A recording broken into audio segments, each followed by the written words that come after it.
الرجیم بسم اللہ الرحمن الرحیم۔ السلام علیکم، 9th کلاس، کیسے ہیں سب بچے؟ اللہ تعالیٰ آپ کو ہنستا مسکراتا رکھے، زندگی میں کامیاب و کامران کرے، زندگی کی ہر پریشانی آپ کے اللہ تعالیٰ دور فرمائے، آپ کو نیک اور صحیح رستے پر رکھے۔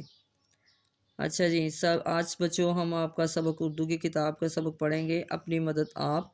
آج ہم اس کی ایکسرسائز کریں گے۔ سبق اپنی مدد آپ کے متن کے حوالے سے درست جواب پر نشان لگائیں۔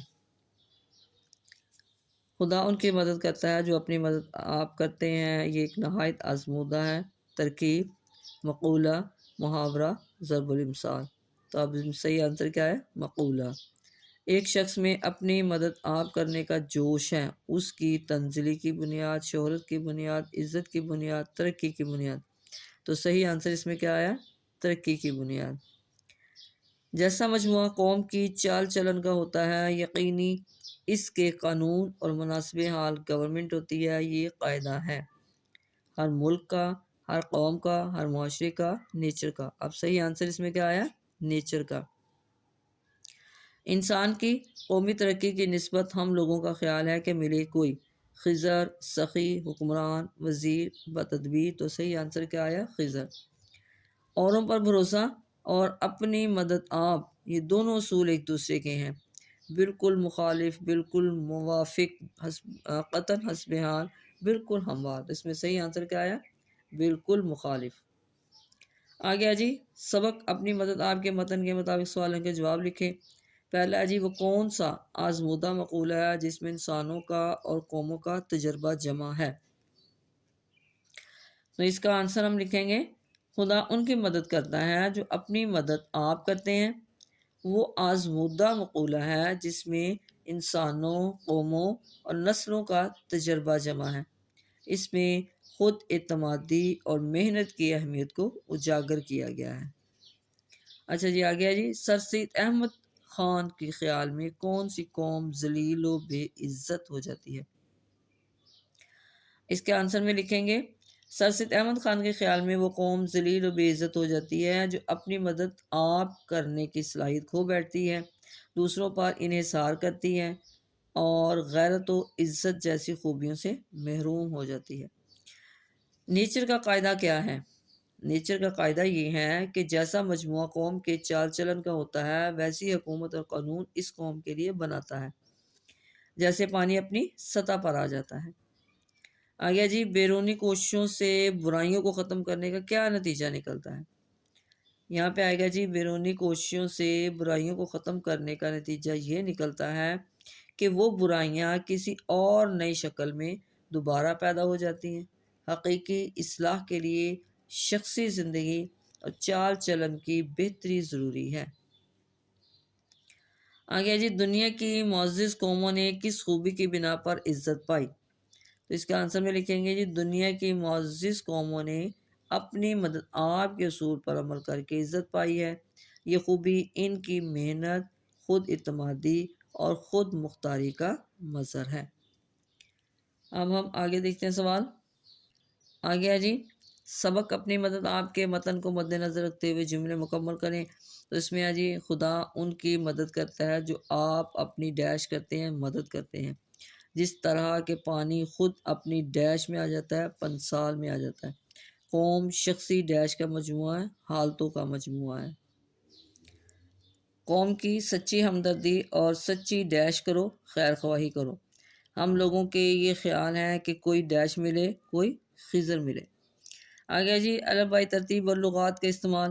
اگر الفاظ کو اس ترتیب سے لکھا جائے کہ حروف تہجی کی ترتیب میں آنے والے حروف سے شروع ہونے والے الفاظ پہلے اور بعد میں آنے والے حروف سے شروع ہونے والے الفاظ بعد میں لکھے جائیں تو الفاظ کی ایسی ترتیب کو حروف تہجی یا الفبائی ترتیب کہتے ہیں۔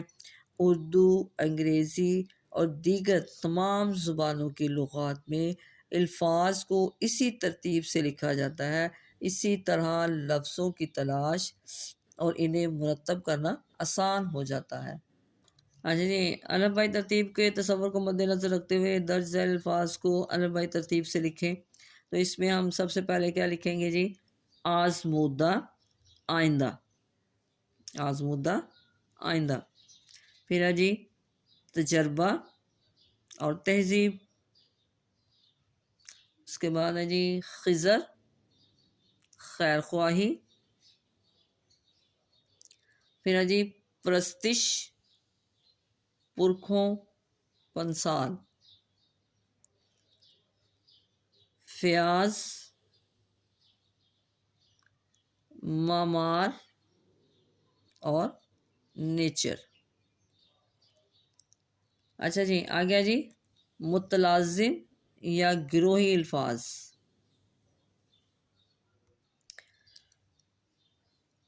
جی کچھ الفاظ اپنے نوعیت کے لحاظ سے منفرد ہو جاتے ہیں، اور جب ہم ان الفاظ کو اپنی زبان پر لاتے ہیں تو ان سے متعلق یا منسلک بہت سے دیگر الفاظ ذہن میں آ جاتے ہیں. ایسے الفاظ کو متلازم یا گروہی الفاظ کہتے ہیں. مثلاً چڑیا گھر کا لفظ ذہن میں آتے ہی بہت سارے جانور ہمارے تصور میں آ جاتے ہیں.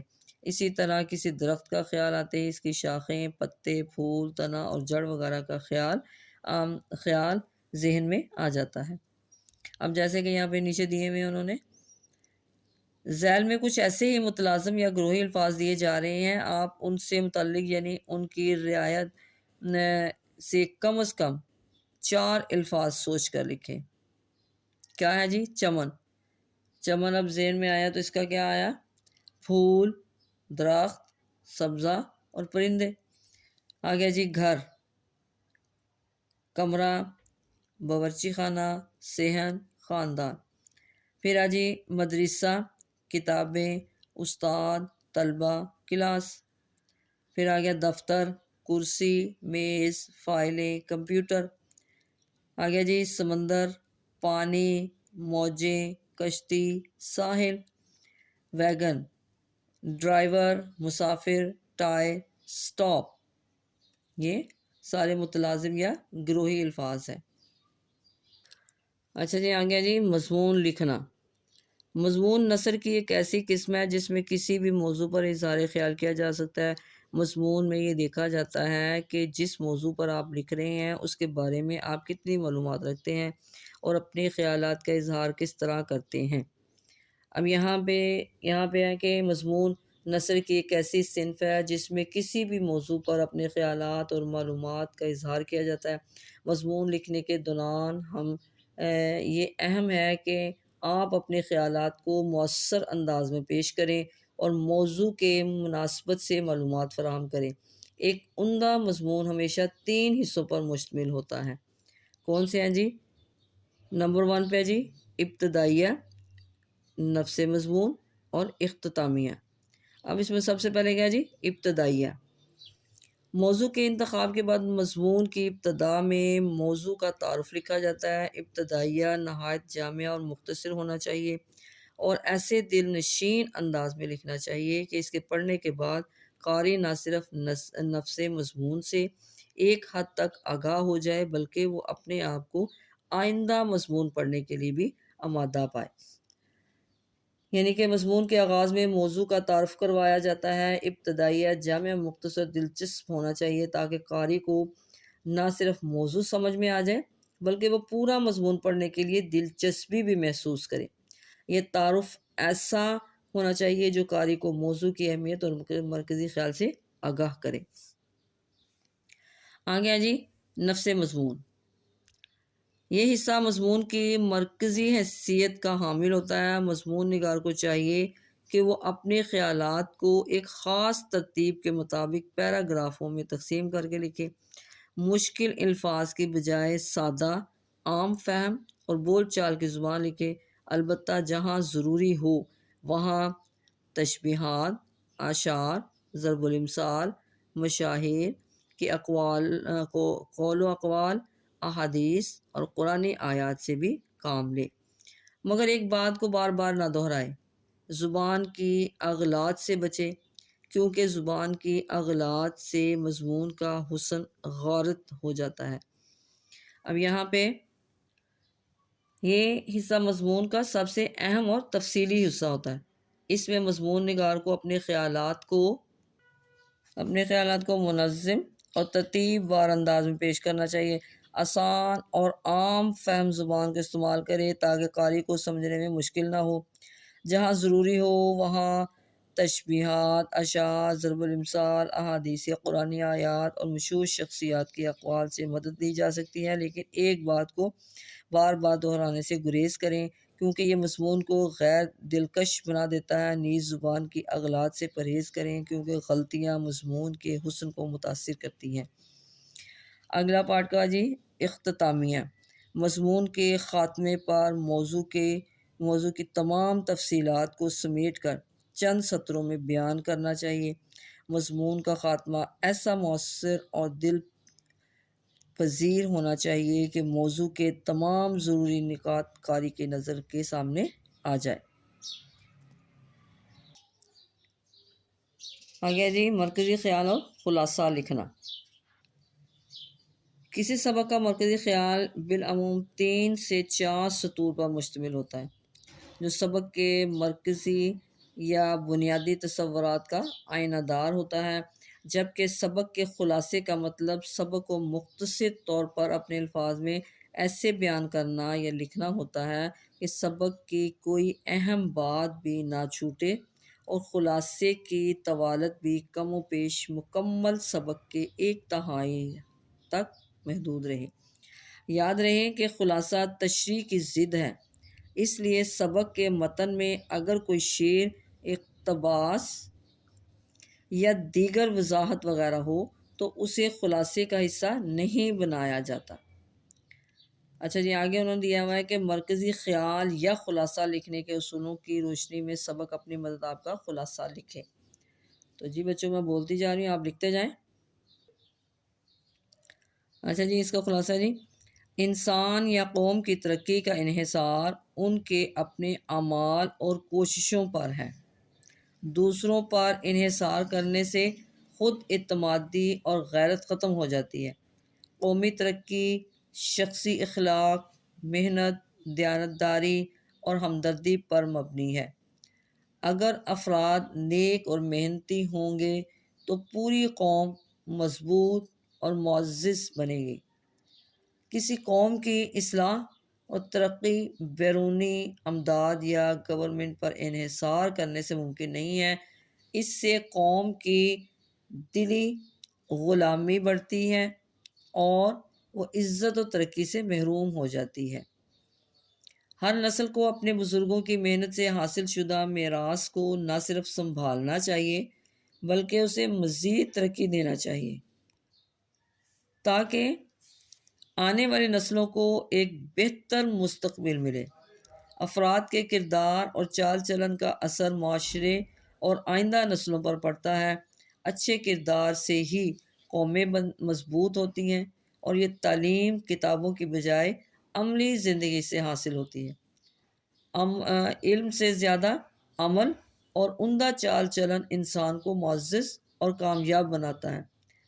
عملی تعلیم ہی انسان کو اپنے فرائض کی انجام دہی اور دوسروں کے حقوق کی حفاظت کے قابل بناتی ہے۔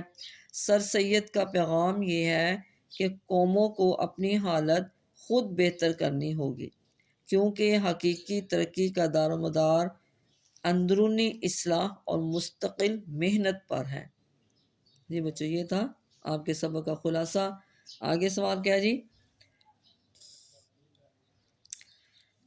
آگے آپ کا جی درجہ اقتباس کی تشریح لکھیں۔ تشریح سے پہلے مصنف کا نام، سبق کا عنوان بھی دیں۔ اچھا جی پہلا ہمارا پیراگراف ہے جی، قومی ترقی مجموعہ ہے شخصی محنت سے لے کے حالتوں کو ترقی نہ کی جائے۔ جی بچوں پہلے تو یہ آپ کا پیراگراف ہے، اس میں پہلے آپ اس کا لکھیں گے حوالہ متن، سبق کا عنوان، اپنی مدد آپ اور مصنف کا نام سر سید احمد خان۔ اس کے بعد ہم اس کے خط کشیدہ الفاظ لکھتے ہیں جیسے کہ بے عزتی، تذلیل، خود غرضی، خود پسندگی،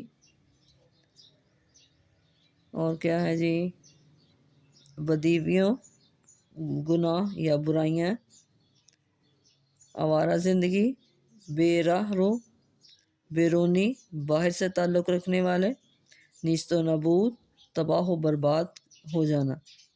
اس کے بعد پھر ہم تشریح کی ہیڈنگ دیں گے۔ جی بچوں، اس نثر پارے کی تشریح کا لنک میں نے سینڈ کیا ہوا ہے، آپ اس کو کھول کے وہاں سے اس کا پیٹرن دیکھ سکتے ہیں۔ اب ہم اس کی تشریح کریں گے۔ اس پیراگراف میں مصنف نے اس اقتباس میں واضح کیا ہے کہ قومی ترقی کا انحصار افراد کی انفرادی خوبیوں پر ہوتا ہے، جیسے محنت، عزت، ایمانداری اور ہمدردی۔ جب ہر فرد اپنی ذاتی زندگی میں ان اوصاف کو اپناتا ہے تو قوم مجموعی طور پر ترقی کی راہ پر گامزن ہوتی ہے۔ اس کے برعکس قوم کا زوال انفرادی بے ایمانی، بے عزتی، خود غرضی اور بدعمالیوں کا نتیجہ ہوتا ہے۔ مصنف یہ بھی بیان کرتے ہیں کہ نا تہذیبی اور بد چلنی جیسی اخلاقی برائیاں افراد کی بگڑی ہوئی ذاتی زندگی سے پیدا ہوتی ہیں۔ اگر ہم ان برائیوں کو صرف بیرونی اقدامات سے ختم کرنے کی کوشش کریں تو وہ ایک نئی اور زیادہ طاقتور شکل میں ابھر سکتی ہیں۔ اس لیے ضروری ہے کہ انفرادی زندگی اور کردار میں بہتری لائی جائے تاکہ قوم مجموعی طور پر ان مسائل سے نجات پا سکے۔ مصنف کا یہ پیغام ہے کہ قوم کی ترقی کے لیے ہر فرد کو اپنی ذاتی زندگی کو بہتر بنانا ہوگا، کیونکہ ایک مضبوط قوم مضبوط اور با کردار افراد کا مجموعہ ہوتی ہے۔ یہ اس کی تشریح آ گئی آپ کی۔ جی بچوں، اسی طرح ہی آپ کا دوسرا پیراگراف ہے جی، بڑا سچا مسئلہ اور نہایت مضبوط سے لے کے پہلا خود انسان کو۔ جی بچوں، یہ آپ کا پیراگراف ہے، بڑا سچا مسئلہ اور نہایت مضبوط، جس سے دنیا کی معزز قوموں، عزت دار قوموں، پھر ہے جی آپ کا خضر، سیدھی راہ دکھانے والا، بدیویوں، گناہ یا برائیوں، مخالف، ایک دوسرے کے بالکل خلاف۔ اسی طرح ہی آپ نے اس کا بھی لکھنا ہے، پہلے آپ نے لکھنا ہے حوالہ متن، سبق کا عنوان، مصنف کا نام، اور پھر نیچے آپ نے لکھنا ہے خط کشیدہ الفاظ، اور یہ آپ نے الفاظ کے مشکل الفاظ کے معنی لکھ دینے ہیں۔ پھر آپ نے آگے تشریح کی ہیڈنگ دینی ہے۔ اس کی تشریح کریں گے ہم۔ مصنف اس اقتباس میں خود انحصاری کو دنیا کی معزز قوموں کے عروج کا بنیادی اصول قرار دیتے ہیں اور فرماتے ہیں کہ اپنی مدد آپ ایک ایسا مضبوط اور سچا اصول ہے جس پر عمل کر کے دنیا کی بڑی اور معزز قومیں ترقی کی منازل طے کر چکی ہیں۔ مصنف کا کہنا ہے کہ جب لوگ اس اصول کو سمجھ کر اپنائیں گے تو انہیں خطرات یا مشکلات کا سامنا کرنے کا خوف نہیں رہے گا۔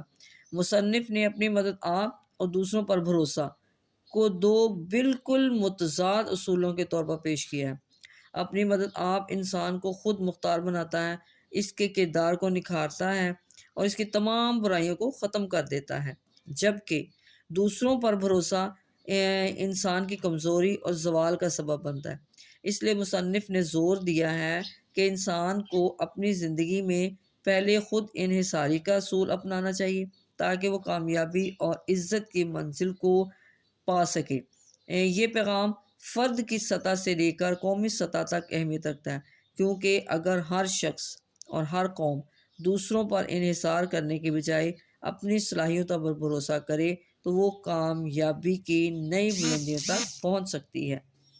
یہ تھی آج کی آپ کی پیراگراف کی نثر پارے کی تشریح۔ جی بچوں، یہ تھی آج کی ہماری ایکسرسائز۔ جس بات کی آپ کو سمجھ نہ آئے آپ کمنٹس باکس میں لکھ کر پوچھ سکتے ہیں۔ اوکے، اللہ حافظ، دعاؤں میں یاد رکھیں۔